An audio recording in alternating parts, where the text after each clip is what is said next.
Hi everyone, how's everyone doing? Hope you're all well. Now, before we kick off with this webinar, if anybody's having any sort of technical challenges in viewing this webinar stream at all, what I highly recommend is to go through the usual kind of tech checks and troubleshooting that we all tend to go through if something doesn't work for us first time around. So if you are maybe tuning into this webinar session on your laptop or desktop computer, feel free just to hit the little refresh icon on your web browser page now, and hopefully everything should load correctly for you. Alternatively, if you are tuned in on a mobile device such as your smartphone or a tablet, feel free to come out of the YouTube app and then click back on the link that you received for this webinar session. And again, hopefully everything should be working for you. Now, a few things to kind of point out throughout this session. One of those is that there is live captioning available throughout this video, this webinar session. So you can, if you hover over this video itself on YouTube, you'll see that there will be a little icon which has the letters CC inside of a little box. So you can kind of just hit that on and kind of toggle that on or off throughout the course of this session if you want to enable live captioning throughout this video. Also, feel free to grab yourself a pen and paper. It's going to be quite an interactive webinar session. So feel free to kind of jot down notes as we go along. So feel free to kind of have something on hand just so you can kind of take down some notes as we go along. Okay, so I hope everyone's okay and geared up now for this webinar session. So welcome to this Google Digital Garage webinar session, all about how you can keep your family safe online in partnership with Internet Matters. My name is Rikesh. I'm going to be your webinar presenter, taking you through the course of this session, which is going to last for approximately 60 minutes. So I'll kick off with a little bit about me. So I'm a trainer for Google's Digital Skills Program, Google Digital Garage. As well as that, I'm also a digital marketer. So what that means is I work with businesses to help them to create and also to grow an online presence in order to attract more customers and clients to their business, essentially.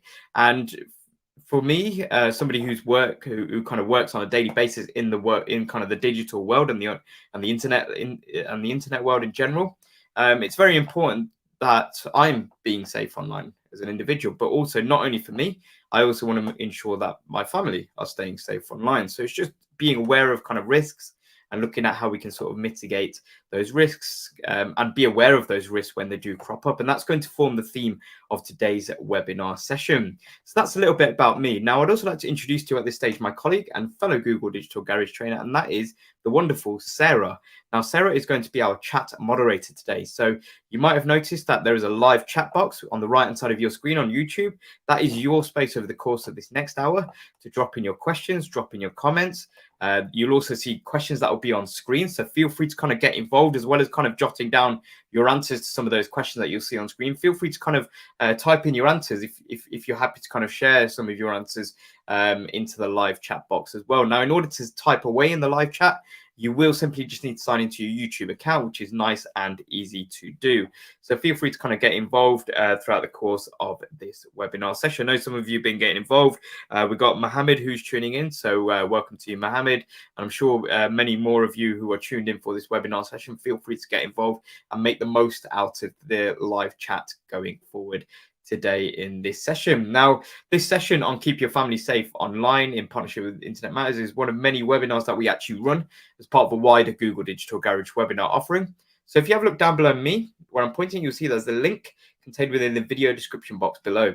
And that link takes you directly through to the Google Digital Garage website, which typically would have been the website that you used in order to book yourself onto this webinar session. So if you navigate your way onto the live training tab, you'll be able to see what other webinars that we run on a variety of topics, other topics that might be of interest to you and or maybe your business as well. Now, these webinar sessions are available for you to attend at no charge as well. Now, another fantastic resource you'll find available at no charge on the Google Digital Garage website is the online courses section, where you can complete courses in your own time and at your own pace.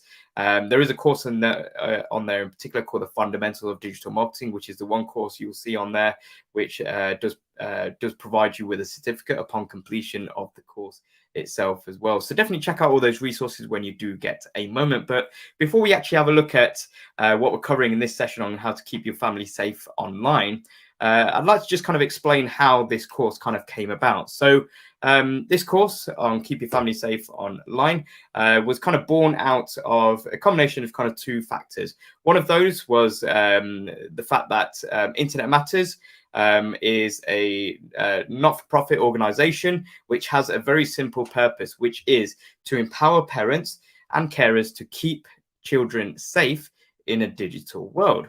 So that's a very kind of strong and direct kind of mission or mission statement, essentially. So couple that with Google's deep understanding of technology, this particular course was born.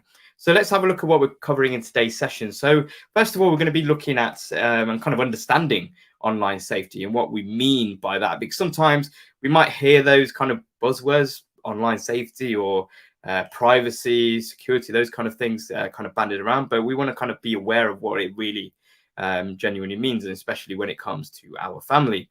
We're then going to be looking at how can we actually keep our children safer online.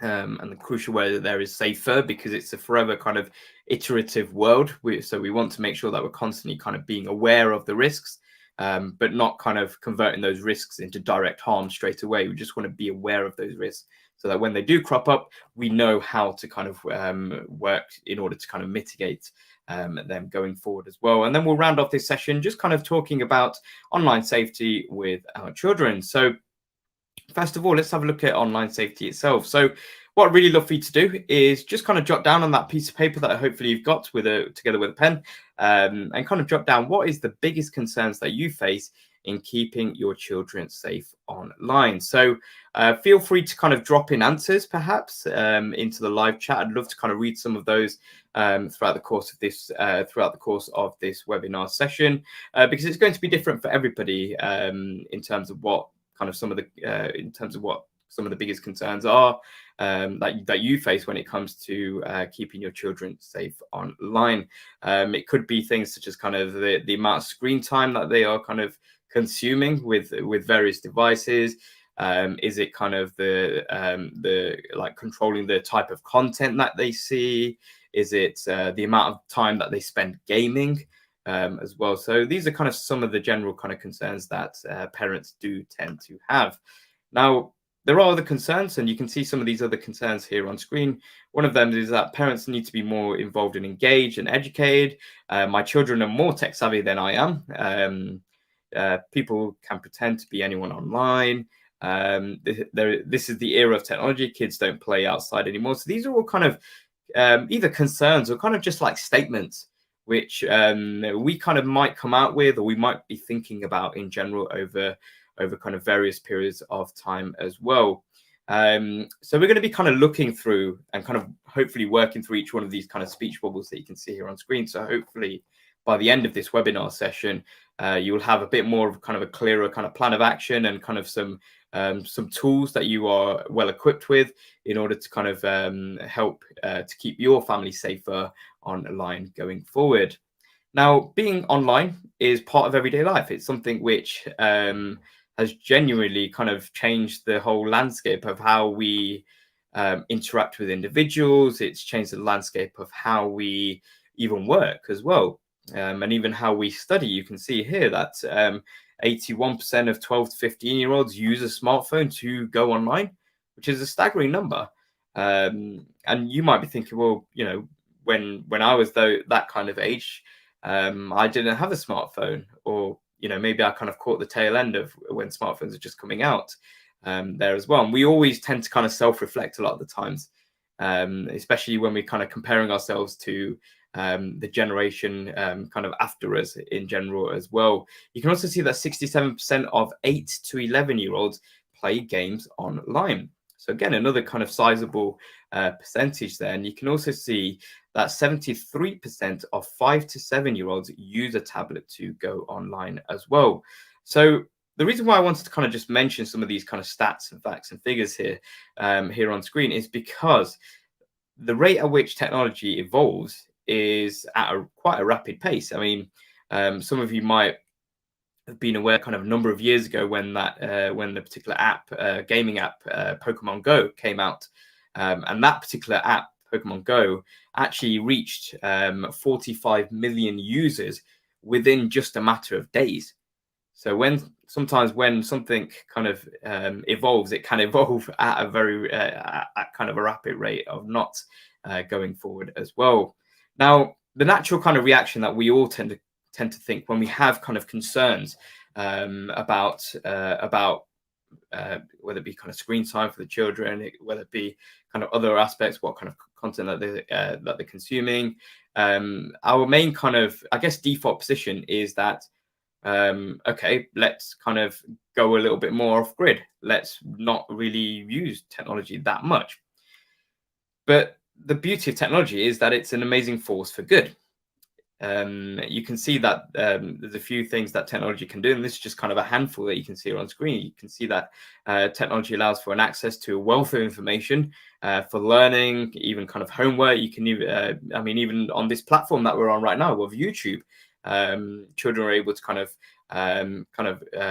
jump onto YouTube and actually find educational videos to kind of help them with things like homework going forward as well.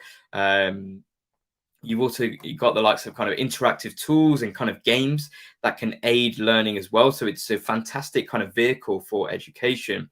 And also that there is kind of a freedom of expression as well. So the beauty of the internet is that it does allow individuals and especially kind of children to have their own voice and to find their voice as well. And sometimes that can also be kind of born out of having a role model who has a voice already online, and that kind of and that child may be looking up to particular role models going forward as well. So it's a phenomenal and kind of amazing force for good as well. So we don't just want to kind of put it by the wayside and say, right, yep, no, I'm not going to be using smartphones anymore, not going to be using laptops, etc., going forward as well. But we just want to kind of just be mindful of kind of the great benefits that there can be with technology. And we'll come on to kind of during the remainder of this webinar session, looking at how we can kind of find that kind of middle ground, that right sort of balance when it comes to kind of online safety in general as well. So another question I want to kind of ask you here, and again, feel free to kind of jot this down. Feel free to kind of share your thoughts in the live chat. Remember, in order to type in the live chat, you will just need to sign into your YouTube account. But you can see the question here on screen is, what do your children actually do online? So what do they use kind of the internet for? Are they using it for gaming purposes? Are they using it for connecting with friends on social media platforms out there as well? Are they using it for creating documents for things like coursework during their school studies? What kind of things do your children actually do online? Now, this question itself, it might kind of hit you and you think, oh, I'm not really too sure what they're doing online. And that's something which I'll come on to a little bit later on, but that's where we want to kind of start to open a dialogue with our children. I think it's something important to kind of start creating that dialogue so that we, the next time we may see a question like this, which says, what do your children actually do online? We'll be a lot more kind of confident in terms of knowing what they specifically do in particular. Now, in terms of how children generally tend to use the internet, now studies that were carried out by Internet Matters show that 26 times a day is the amount that is spent in terms of the average child aged between 11 and 16 years old posting on social media. I might think 26 times a day, that's a lot of times to kind of be posting on social media. And it's not just kind of general kind of maybe Facebook posts or uploading a YouTube video. It's other kind of posts, such as if you think about the likes of kind of Snap, where you can kind of just upload a quick short kind of image or a short video. Instagram stories as well. These are kind of disappearing or kind of only last for kind of 24-hour kind of pieces of content as well. So you can see that's quite a significant chunk there. 26 times per day is how often the average child posts on social media. You can also see that 62% of children aged between 11 and 12 have a social media profile, despite the vast majority of social media platforms out there having a minimum age limit of 13 years old. So again, that's just something to be mindful and wary of going forward as well. And you can also see that a third of children play online against people that they haven't met in person. So if you think about kind of popular games over recent times like Fortnite, where you can just kind of jump online, go into kind of multiplayer mode, and you're playing with other gamers who you've not really met in real life. You don't really know who they're about and what they're about in general as well. So just want to check in, see if there's any sort of comments or questions at this stage coming in from you all. Okay, so I can't see any comments or questions at this stage.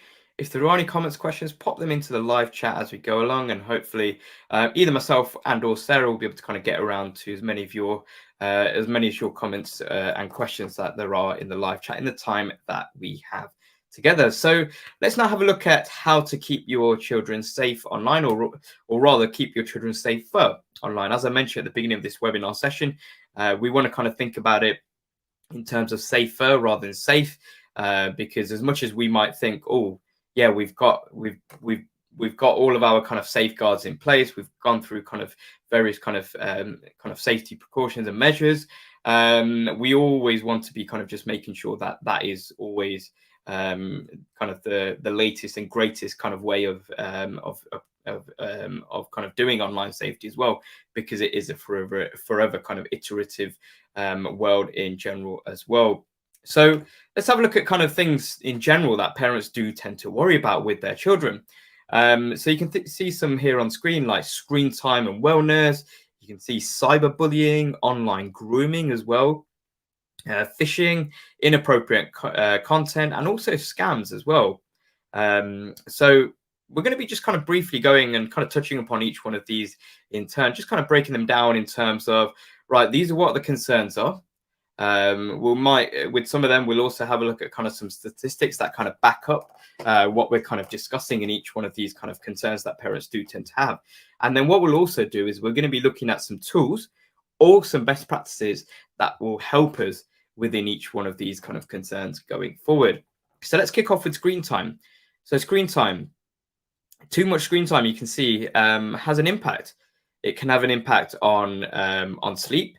So sleep cycles can get affected by kind of the blue light that you get coming through from smartphone screens, whereby your brain is being tricked by the blue light into thinking that it's still daylight, which then kind of has a knock-on effect when it does come to bedtime as well, especially with a lot of children.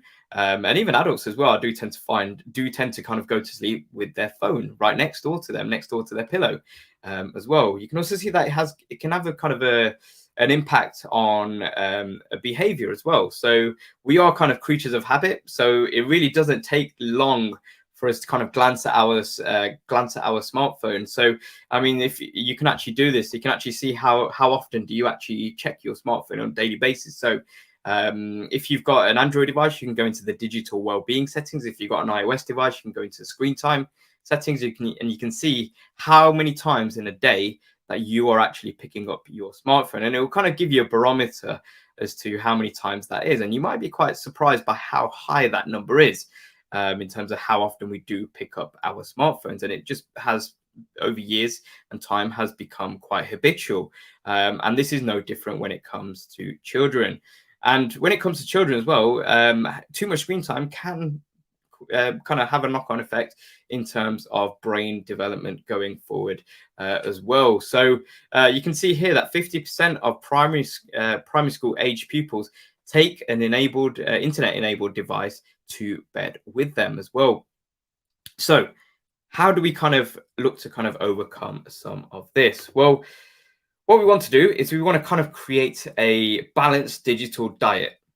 So a little bit like how we try and have balance in our diets by eating things like kind of fruit and veg, which are good for us. We want to do this with our screen time and how often we're kind of using our devices as well. And this is not always kind of created equal, because there might be times where a child is spending more time on their laptop or on their smartphone, but that might just be for a good reason, because they are using it to help them with some homework, for instance, as well. But what we want to do is we want to essentially find the right sort of balance for our family. We want to make sure that that ties in with um, with their general safety online. And that's something which we want to constantly be encouraging and kind of reinforcing as well with our children going forward. Now, some tools that can help with kind of managing screen time. It's always nice to kind of have some tools on hand to kind of help and kind of assist in the process of creating a balanced digital diet. One of them is Google Family Link. Now, Google Family Link is a fantastic tool. It's available totally at no charge. And what this fantastic tool of Google Family Link does is that it essentially allows you as a parent to set controls, manage the apps that are actually put onto your child's smartphone, manage also how long they're actually spending on those apps, and you can actually temporarily lock some of those apps as well. So if they're spending too much time on kind of maybe gaming apps and they really should be doing homework, then you can actually set specific locks and kind of screen time limits going forward as well. And it's a really fantastic tool, and I definitely recommend that you check this out going forward as well. So that's something where, as a parent, you can kind of have a sense of control over what your children are doing.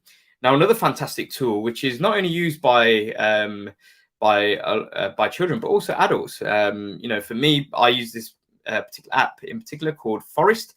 So Forest is a really fantastic app, which is essentially an app which the main aim of this app is to stop you from using your smartphone too often. So the premise of Forest is that you will set kind of a time that you want to maybe just work for, or you just want to be off your smartphone for. So that might be kind of an hour. You can see that with the screenshot here. And then what happens is you just leave your smartphone on that particular screen. Now, if you actually come out of that app and kind of go anywhere else, navigate anywhere else on your smartphone, what happens is that there's a tree when you kind of set this kind of period of whether it be kind of study or kind of just time away from your device. When you set this period of like an hour or however long you set this for, a tree starts to kind of grow. You can see that with kind of the image here on screen with kind of a little bit of a sprouting. And hopefully by the end of at the end of this session, the end of that 1 hour, let's say, that you've set, you will have actually had a tree that would have been formed. And then you look to kind of build a forest of trees. And that's kind of a great kind of way of kind of stimulating us into hopefully spending more and more time away from our smartphone and actually concentrating on specific types of work that we should be doing, rather than maybe procrastinating perhaps on particular apps that don't really serve us at that particular time. And it's something that really does work with children as well, because especially if you do kind of come out of the app, and if children do come out of the app, then they will see that the tree does die, and then they have to kind of start from kind of square one going forward as well. So it's a really fantastic little kind of incentive that is applied in the Forest app as well. So that's something that you can maybe check out for not only for your children, but even for yourself as well, if you find yourself maybe procrastinating at times going forward as well. Now, some top tips for managing screen time is try and be the role model as well. So rather than kind of going into the mode of do as I say, not as I do, you want to kind of set the example down. So if you are off your phone and you're not using your phone at all during meal times, then that's something where you are actually being the role model there. And that's something which you want to then encourage your children going forward as well. You want to also encourage alternative activities as well. So even something as simple as kind of just picking up a book, reading that, or kind of a magazine perhaps, or even just kind of going outside to play sports, or kind of visiting a friend. That's something which is kind of offline. It's not kind of screen related as well, and that kind of ties into kind of unplug and play as well. Sometimes I think that's really useful to do, even on kind of a family basis. If you think about the likes of kind of board games as well, I think it's great fun where you're not really kind of using your phone as kind of a crutch and something that you're constantly kind of picking up and looking at on a regular basis as well. Also agree on kind of access time as well. And this probably feeds in a lot with the likes of Google Family Link as well, because some of you out there, you might think, do you know what, I probably do have a good level of trust with my children, and probably don't need to kind of set hard and specific limits. But whenever you are setting maybe limits on Google Family Link, you can let them know, right, these are the limits at the moment, and then you can create that open dialogue, and they might say, right, well, I actually want to spend a little bit more time on YouTube because I watch a lot more educational videos as well. And that's something which it allows input from them.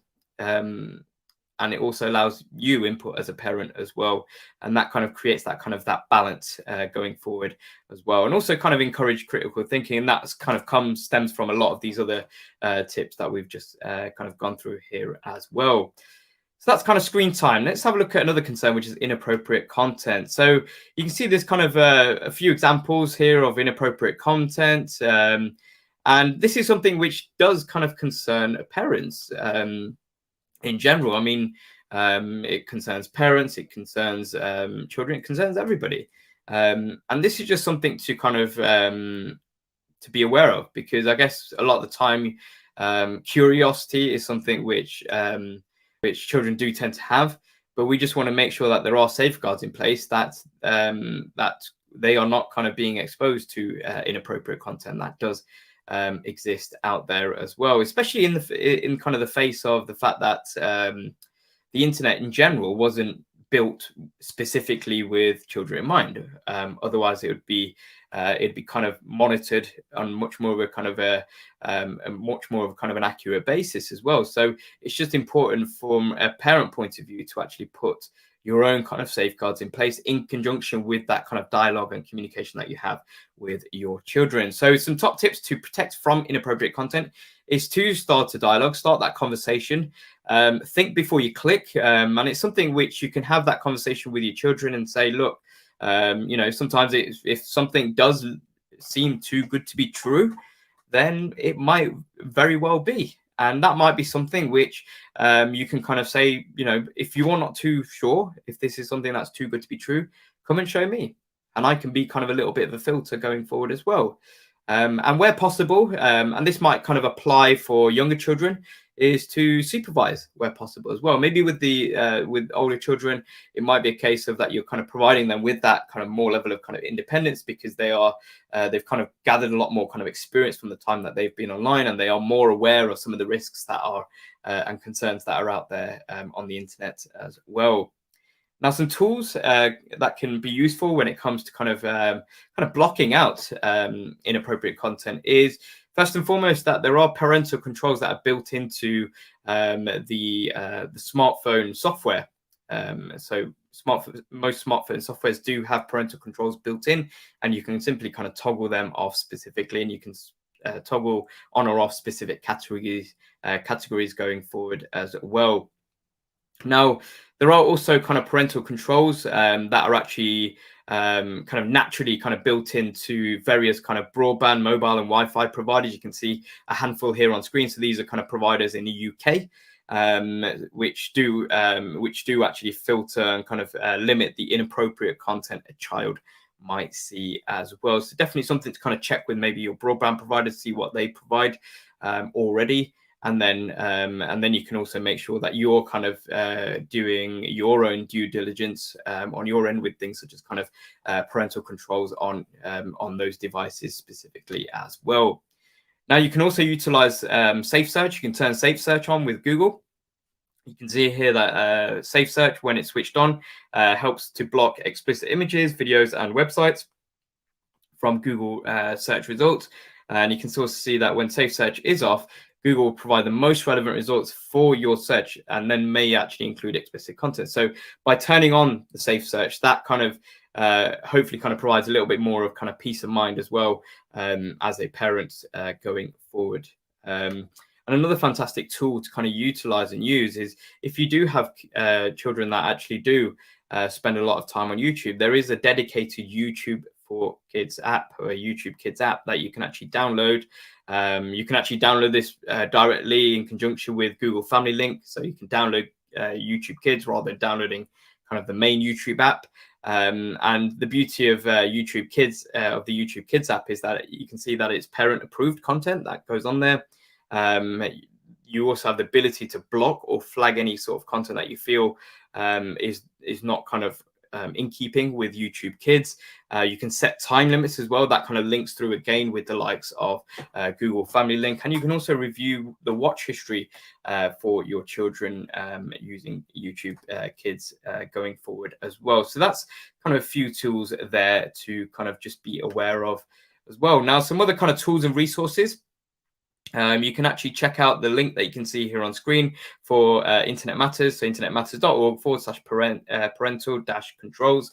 And this is where you're able to kind of find out a bit more information about how you actually go about checking your child's smartphone settings, going into kind of privacy controls, seeing what to kind of toggle on or off.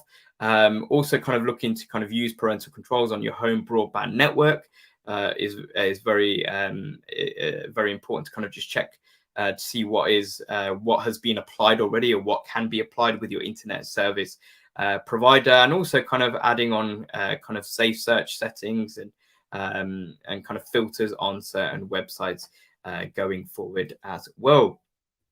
So that's kind of another concern there that we've kind of just discussed there and looked at kind of some tools and resources that can help us to just kind of manage these risks that do exist out there. So let's now talk about cyberbullying here. So cyberbullying is something which I think from the day that kind of the internet was created, it's something that actually became a thing. So how has bullying changed? Well, before kind of the internet days, there was kind of face-to-face bullying that did exist. If you think about the likes of kind of school, there was face-to-face bullying that existed. But with face-to-face bullying, you can see here that it was it was at close quarters. So it was very much limited to those who were kind of in that situation or nearby that situation. And it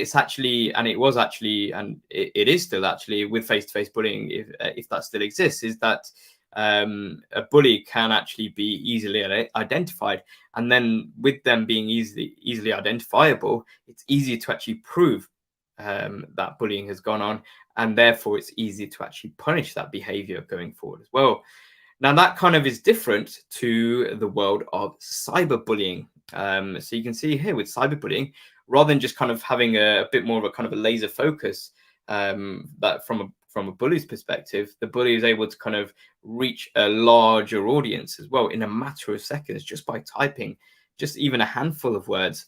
You can see here things such as kind of hurtful comments and images that are being shared maybe multiple times. That is something which for a bully, that just takes kind of a matter of seconds just to kind of click upload, hit send on that particular message, which is a hurtful comment.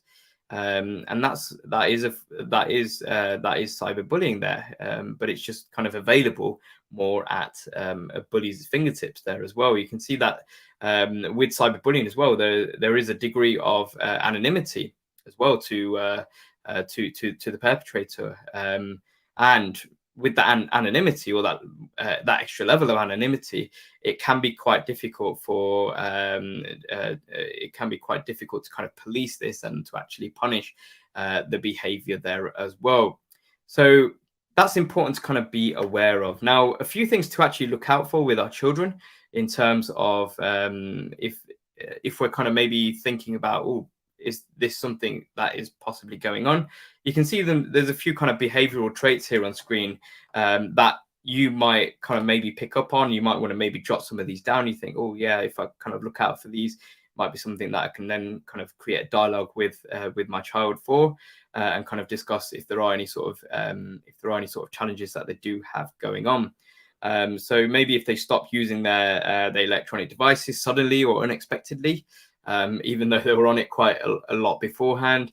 Maybe they're kind of seeming kind of nervy or nervous or kind of jumpy when using their devices, or they are maybe reluctant to kind of go to school or kind of take part in any kind of social gatherings or activities going forward as well. And you can also see that there's a statistic here on screen, which is that 1 in 8 12 to 15-year-olds say that they have been bullied on social media.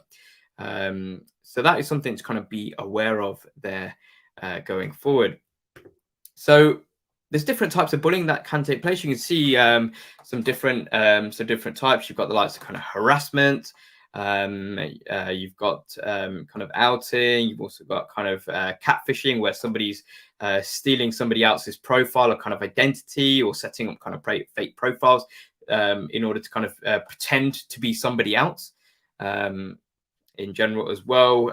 You've also got the likes of kind of roasting as well, where they are kind of purposefully being offensive to certain kind of victims as well. And then you've also got the likes of kind of trolling, which is where kind of bullies generally tend to kind of post provocative and insulting messages deliberately in order to evoke a response from somebody there as well.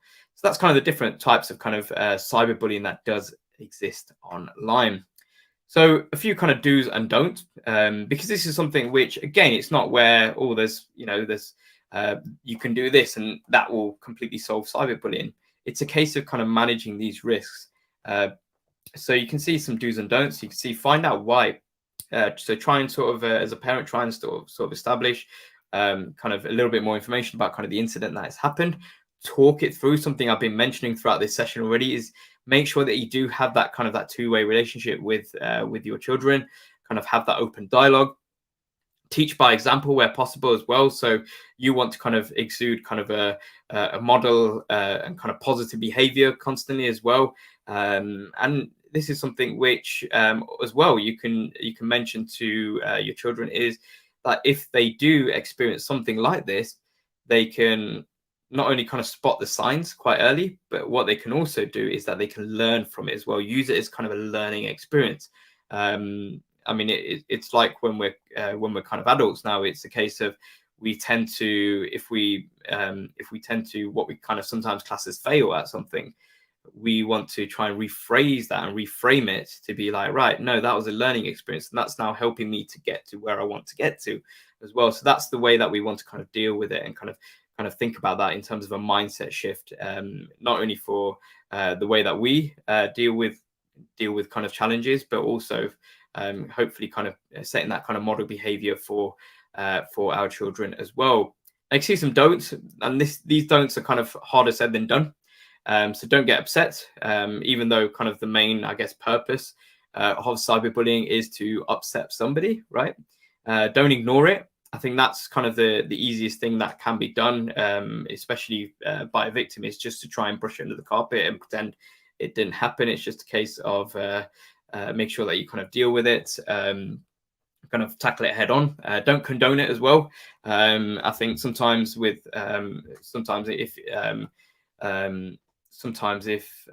a child has been kind of cyberbullied, they might want to kind of get into kind of retaliation. But just because a bully has kind of made sent offensive messages to an individual, doesn't mean that the child has to kind of retaliate in the same manner as well, because then there's no kind of difference between the two individuals going forward as well. And one thing also to be mindful of as kind of parents is don't take away the devices. I think that's a really kind of quick way of disempowering that child as well, just by taking away their device. I think it's much more productive and useful to actually have that kind of open dialogue with your children. You've also got online grooming, which is another concern of parents. So again, some behavioral kind of traits to kind of be aware of. Think about kind of being secretive about who they're talking to online, using kind of sexual language that you wouldn't expect them to know, even especially at that age. Switching screens when you come near the computer as well, so being rather kind of coy and secretive. You can see here that 40% of children remove privacy settings on social media in order to attract more friends and followers. So that's another thing to kind of be aware of as well, is that a lot of the times, especially with the likes of kind of social media platforms, people want visibility, but sometimes that comes at a trade-off, which is that you have less privacy going forward as well. And that's something, again, that you want to discuss going forward with your children. So that's where we kind of have this kind of conversation starter. So it could be something as simple as, right, I've read a story about an adult pretending to be a child online. Do you know if any of your friends have experienced anything similar? And that's kind of a nice kind of conversation starter, because you're not kind of having a really kind of serious sit down with your children. You're actually just saying to them, look, this is I read something, it might have been in the paper, it might have been online, and this was kind of the story. What's your kind of experience with this? Do you know if any of your friends have experienced it? So you're not kind of asking that question directly, but what this does is this actually creates that dialogue. It's actually that kind of trigger point that actually creates that conversation between a parent and a child. So this is where you can kind of talk about the risks. So they might say, no, I don't know of any of my friends who have experienced any of this at all, and that's fine. Because then you can just generally talk about the risks, like, with these, there are kind of risks online. It's not something to be kind of scared and afraid of. It's just something to be aware of as well. And then what you can then do is you can kind of agree on maybe a set of rules. So if there are certain types of behaviors that you see other people online exhibiting, then or your child is rather, then they can actually feel free to come to you, because you've kind of created kind of a little bit of kind of a checklist or a set of rules of when to actually of when a child kind of comes to a parent in that respect as well.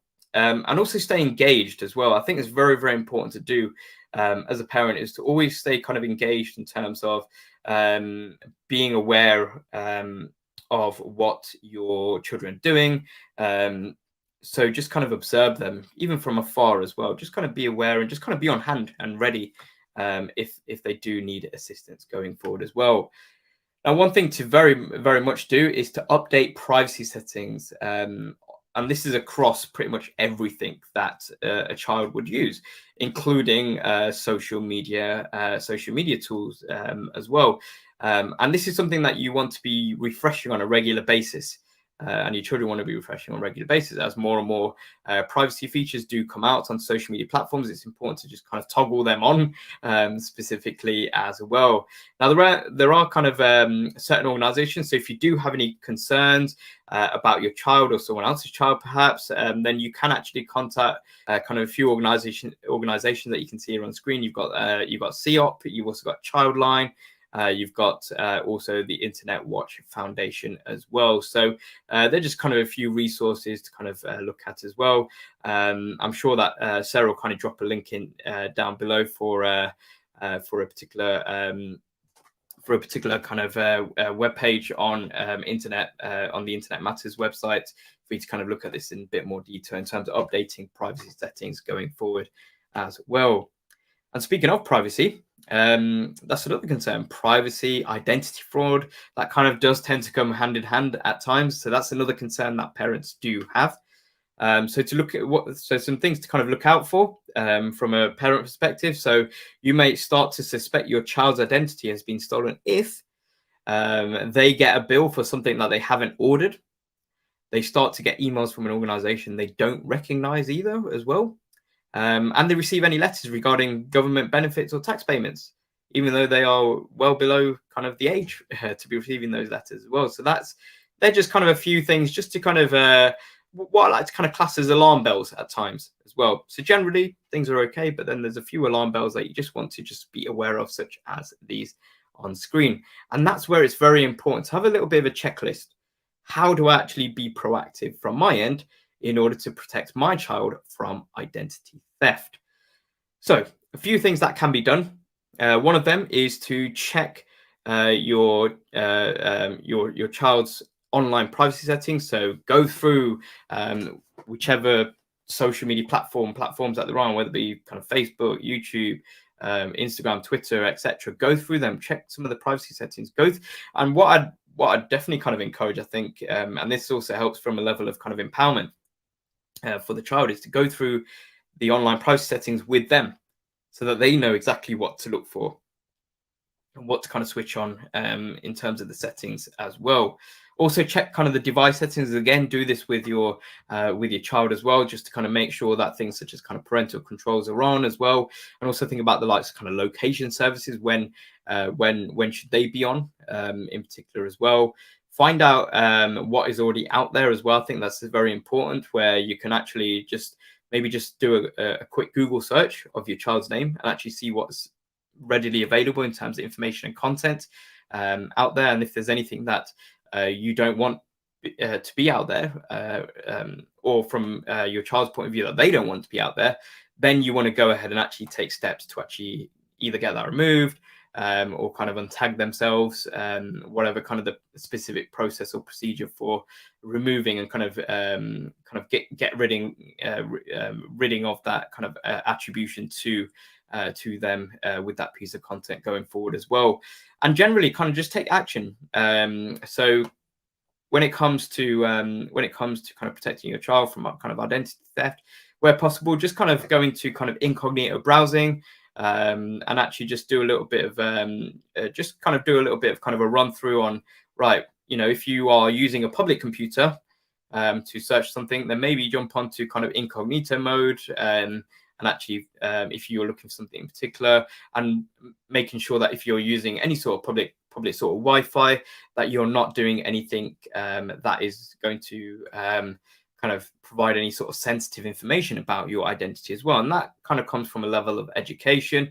And again, this comes from a level as a parent as to kind of practice what you kind of preach as well. So I think that's very important there going forward as well. Okay, so let's have a check-in, see if there's any sort of comments and questions from you all. Okay, so we've got a question here from Asida, who's asked, how do I update privacy settings? So that's quite kind of a broad question there, Asida, I'd kind of say, but it really depends on which kind of platform that you're looking to kind of update privacy settings for. So for example, you can do this with your Google account, or even kind of your child's Google account. You can actually go into kind of the privacy checkup and actually have a look at each one of those options, toggle whichever one on or off. You can go into specific social media platforms that they have an account on, and kind of work through with them what sort of privacy controls that you want to set as well. Some of those controls they might not necessarily be happy with, because that kind of maybe limits their visibility on that particular platform. But that's something that you feel, do you know what, it's actually gives me a little bit more peace of mind going forward as well. Maybe as they kind of get a little bit older, a little bit more kind of experience in terms of navigating the online world, that they can kind of take kind of control and ownership themselves and kind of be more empowered going forward as well. So yeah, as I kind of mentioned, it just kind of depends on what platform, but typically most platforms out there will be kind of a privacy settings area that you can go ahead and actually look through each one of those, and kind of set the appropriate options going forward as well. So thanks very much for that question. If there are any further questions, feel free to pop them in the live chat as we go into the final part of this session, which is looking at how we can talk about online safety with our children. And this is something which I've been kind of going on about throughout this session, is having that open dialogue, having that conversation with our children. So what we want to do is talk early, talk often. I think it's very, very important to do as kind of conversation starters. We had a look at kind of some of them earlier on about kind of saying, oh, I read something online. Do any of your friends, have they experienced this at all, perhaps, as well? And that's kind of a nice kind of soft way of creating that dialogue and conversation as well. Choose the right time sometimes to kind of speak to your children. Just make sure that they're kind of feeling comfortable and they're feeling good to actually open up to you as well. Open up and kind of share maybe your experiences as well. It's always nice because both yourself and your children are both experiencing the same world, which is the online and kind of digital world. So you can feel free to kind of share some of your experiences, what you found as well. And I think that kind of helps to bring you both closer to each other as well. And also generally kind of just cultivate a safe space. So if there is anything that they have encountered, they've come across, just kind of make sure that you are kind of as open and receptive. So they feel that if anything does happen, that they can actually just come and actually they can actually come over and actually have a chat with you about it going forward as well. So you can see here, this is a 5-point plan for parents. Feel free to kind of jot down these points. It's always nice to kind of have a little bit of a checklist. It kind of creates a little bit of structure in our lives when we have a checklist to kind of work from. So for parents, the 5-point plan includes, first of all, understanding the risks, but remember that they are risks and not harm. So we looked at some of those concerns, with the likes of kind of privacy, with the likes of kind of inappropriate content. Now, these are all risks. that we want to be aware of, which is why we've kind of gone through them, being aware of what they are, what they do, but then also having a look at either some tips and resources or some specific tools that can help with them as well. But we want to just view them in the form of a risk, because if we view them in the form of harm, then we're actually being too cautious, and we're not really going to be using the internet for the or kind of tech for the beautiful thing that it is. So I think that's important, just to kind of have that kind of mindset of they are risks, but they're just risks to be aware of in general as well. Now, we want to keep these risks in proportion, so that kind of is in line with what I've just mentioned. We want to kind of communicate on a regular and consistent basis with our children. And this might also be not only kind of talking from a one-way point of view, where you're kind of constantly asking them, oh, what's your kind of behaviors? How are you finding kind of being online and kind of navigating and using different apps and different tools out there as well? How are you finding things? But you can also feedback as well. So that's when this conversation becomes a little bit more like a forum, where you're both kind of sharing information, you're both sharing ideas. Now, you might also, and that kind of goes to one of those kind of comments that was made by generally made by parents a lot of the time, is that children are more tech savvy than parents these days, and a lot of the times they are, because they're kind of born and kind of brought up with the technology itself. So a lot of the times parents can learn new tips and tools and tricks from their children, which is great as well, because that feels like that the children are being heard and listened to as well. You can also see here that you want to step forward, which is all about putting in place helpful tools and settings. So we looked at kind of some of the tools, the likes of kind of Google Family Link, the likes of the Forest app, downloading YouTube Kids as an app as well, and generally also creating a family agreement. I think that's really, really important to kind of have an agreement in place about things such as kind of screen time. So maybe just kind of set a very strict rule that during meal times in the evenings, that nobody is allowed to bring their phone to the dinner table.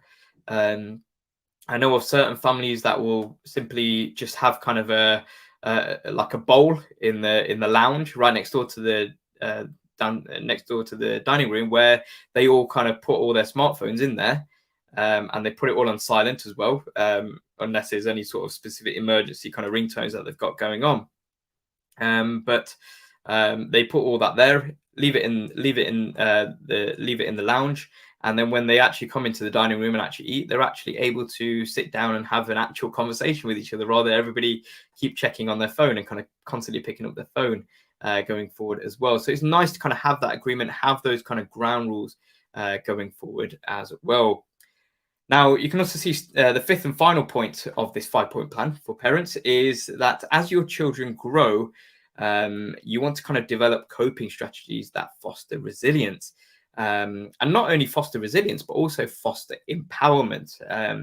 So I think that's very important. Sometimes with the kind of the parent and child dynamic, it might just seem from a child point of view. I know kind of from my kind of point of view of when I was growing up as a child, I always used to kind of think of that dynamic as that the parents kind of always knew best, and they were the ones that kind of set down the rules.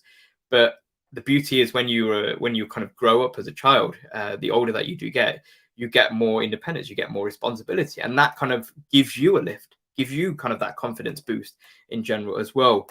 And this is something which you can work through and kind of create some of these coping strategies with your children together, because you can even say to your children, well, look, you are looking to create a coping mechanism, coping strategy as you're kind of growing. Let's do this together. Two heads are better than one, as kind of the old cliche saying says as well. So it's important to kind of be aware of that going forward as well. So that's kind of the 5-point plan that kind of parents can have, and just kind of keep this in mind constantly. And kind of the biggest one that you can see is point 1 is all about just understanding the risk, but remember that risks are not harm. So hopefully you won't be kind of going away from this webinar session thinking, oh wow, I don't think I'm going to be going on the internet anymore. Because remember, as we kind of looked at the very beginning of this webinar session, tech can be a force for good. So we want to embrace it. but we just want to be aware of the risks involved with being online as well, so that we can look to kind of mitigate and work past them going forward as well. Now, there's some additional resources to help your children stay safe online or safer online. You've got some here on screen. I mentioned kind of CEOP. You've got Internet Watch Foundation. You've got Childline. You've also got Family Link that I mentioned as well, Google Family Link. You've also got internetmatters.org, and then you've also got Be Internet Legends. So you may or may not have heard of Be Internet Legends. So Be Internet Legends, you can see here, is an educational program which was developed by Google together with ParentZone, and it aims to empower younger children to use the web safely and wisely so that they can be confident explorers of the online world. And you can see kind of the age bracket that Be Internet Legends has been kind of developed and designed for, which is Key Stage 2 pupils. So that's kind of age between 7 and 11, so primary school type of age there as well. Now, a fantastic part of Be Internet Legends is the fantastic game that has been developed. So this game you can see here on screen is called Interland. So Interland is a really fantastic adventure game, which essentially involves kind of the main character. You can see here you've got all these different islands. So the character goes over to each one of those islands, and each one of those islands has a different theme. So, for example, one of those themes is to be kind when you're being online, and that's something which talks about kind of cyberbullying and how to kind of be aware of that as well, and making sure that you are not kind of somebody who is part of the problem. And you are generally being kind online yourself as well. So that's a really fantastic tool. I've seen so many children kind of really get invested in that particular game, because sometimes a really great gateway to get people to learn and to get children to learn in general is through a medium and a platform that they are really interested in general, which is something like gaming as well. So definitely kind of check this out. Feel free to even play this for yourself. I think it's really, really educational for pretty much all ages. Some of these you might kind of nod along and be like, yeah, I kind of know these already. But some of these you might be like, oh, okay. It might just kind of give you a little bit of different perspective going forward as well. Now, you can actually kind of link some of these fantastic tools and resources.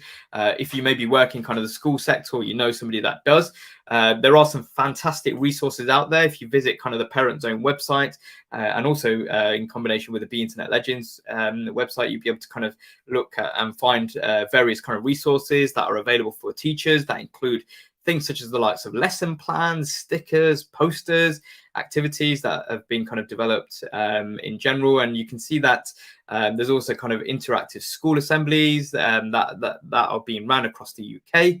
And you can see also like Interland can be run as kind of like an online game. You can see that with this image here where the teacher's got Interland on screen.